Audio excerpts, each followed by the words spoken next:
Your Invisible Power by Genevieve Behrend. Expressions from Beginners.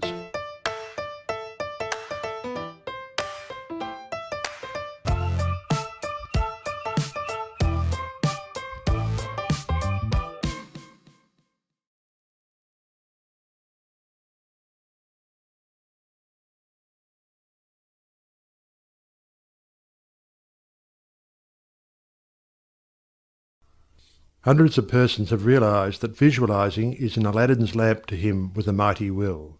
General Foch says that his feelings were so outraged during the Franco-Prussian War in 1870 that he visualised himself leading a French army against the Germans to victory. He said he made his picture, smoked his pipe and waited. This is one result of visualising we are all familiar with. A famous actress wrote a long article in one of the leading Sunday papers last winter, describing how she rid herself of excessive body fat and weight by seeing her figure constantly as she wished it to be. A very interesting letter came to me from a doctor's wife while I was lecturing in New York. She began with the hope that I would never discontinue my lectures on visualization, making humanity realize the wonderful fact that they possess the method of liberation within themselves. Relating her own experience, she said that she had been born on the east side of New York in the poorest quarter. From earliest girlhood she had cherished a dream of marrying a physician some day. This dream gradually formed a stationary mental picture.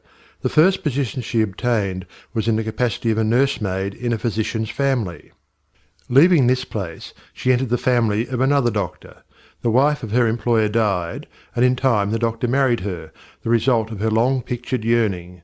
After that, both she and her husband conceived the idea of owning a fruit farm in the south. They formed a mental picture of the idea and put their faith in its eventual fulfilment.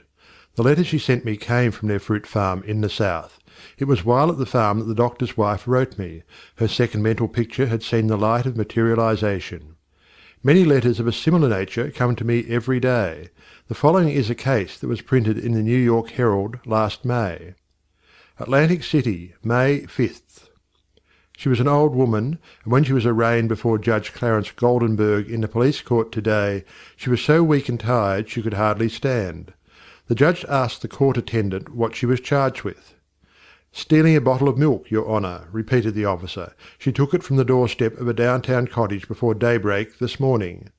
"Why did you do that?" Judge Goldenberg asked her. "I was hungry," the old woman said. "I didn't have a cent in the world, and no way to get anything to eat except to steal it. I did not think anyone would mind if I took a bottle of milk." "What's your name?" asked the judge. "Weinberg," said the old woman. "Elizabeth Weinberg." Judge Goldenberg asked her a few questions about herself. Then he said, "Well, you're not very wealthy now, but you're no longer poor. I've been searching for you for months. I've got $500 belonging to you from the estate of a relative. I'm the executor of the estate." Judge Goldenberg paid the woman's fine out of his own pocket and then escorted her into his office, where he turned the legacy over to her and sent a policeman out to find her a lodging place. I learned later that this little woman had been desiring and mentally picturing $500, while all the time ignorant of how it could possibly come to her, but she kept her vision and strengthened it with her faith. In a recent edition of Good Housekeeping there was an article by Addington Bruce entitled "Stiffening Your Mental Backbone." It is very instructive and would benefit anyone to read it. He says, in part, "Form the habit of devoting a few moments every day to thinking about your work in a large, broad, imaginative way, as a vital necessity to yourself and a useful service to society."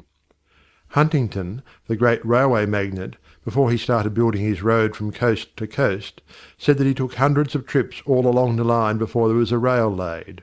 It was said that he would sit for hours with a map of the United States before him and mentally travel from coast to coast, just as we do now over his fulfilled mental picture.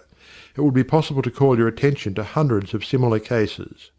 The best method of picturing to yourself that which you may desire is both simple and enjoyable, if you once understand the principle back of it well enough to believe it.